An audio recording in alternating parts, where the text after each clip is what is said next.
ఆఖరికి వారి తండ్రి గారి మీద, ఎవరికి జన్మనిచ్చిన తండ్రి మాట మీద కూడా రాహుల్ గాంధీ గారికి నమ్మకం లేదు. ఏతులు ఎక్కువైనట్టు అనిపిస్తలేదు రఘునందన్? నీకు జన్మనిచ్చినటువంటి తండ్రి మీద విలువ లేదు, నీకుందా?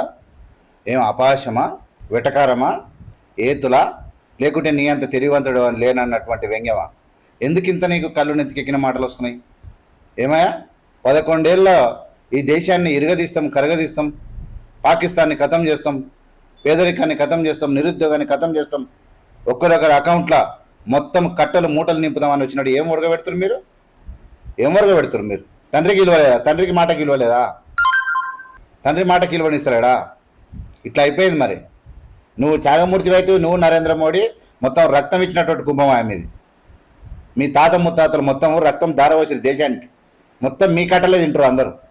అంతగానం ఎగిసి పడకు. ఏమయ్యా, రోహింగ్యాలను రాకుండా 400 కిలోమీటర్లు కట్ట కడితే ఆపుతున్నారు నిన్ను.